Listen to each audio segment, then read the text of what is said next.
The Rubicon was a small, shallow stream in northern Italy, but it held immense symbolic power in ancient Rome. It marked the boundary between Cisalpine Gaul and the Italian mainland, under the Senate's control.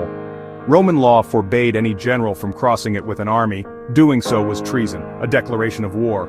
This law protected the Republic from ambitious commanders. The Rubicon forced generals to disband their legions and return as private citizens, upholding the rule of law over military might. On a cold night in 49 BC, Julius Caesar and his loyal 13th Legion stood on its northern bank. Crossing meant defying the Senate and plunging Rome into civil war, a point of no return. For Romans, the idea of a general crossing the Rubicon was unthinkable, a sacrilege against the Republic. The river's name became synonymous with making an irreversible decision. Caesar's crossing signaled that Rome's fate would now be decided on the battlefield, not in the Senate. By now, Julius Caesar was Rome's most famous man, celebrated for his conquests in Gaul and adored by his loyal army. His success made the Senate, especially the conservative Optimates and his rival Pompey, deeply uneasy. Fearing Caesar's ambition, the Senate ordered him to disband his legions and return to Rome as a private citizen.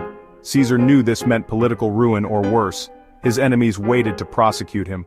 Trapped, he tried to negotiate. He'd disband most of his legions if Pompey did the same. The Senate, confident in Pompey's support, refused every offer. They underestimated Caesar, believing he would back down.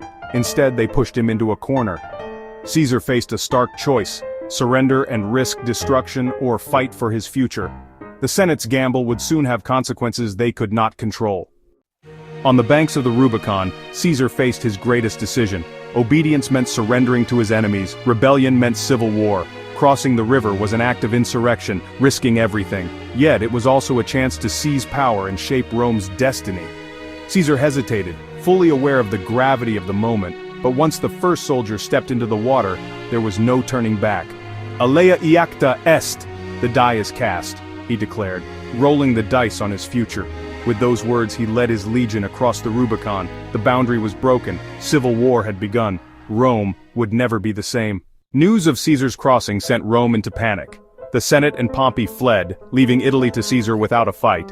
Civil war raged across the Roman world, culminating at Pharsalus, where Caesar's outnumbered army defeated Pompey. Pompey fled to Egypt and was killed. Caesar wept at his rival's death. Caesar became dictator, enacting reforms but confirming fears he'd end the Republic. On the Ides of March, 44 BC, senators assassinated him, hoping to save the Republic. Instead, they unleashed more chaos and civil war. The Rubicon crossing marked the collapse of the Republic's political order. Caesar's death did not restore the old system. His adopted son Octavian became Rome's first emperor. A small river's crossing ended 5 centuries of republican government and gave birth to the Roman Empire.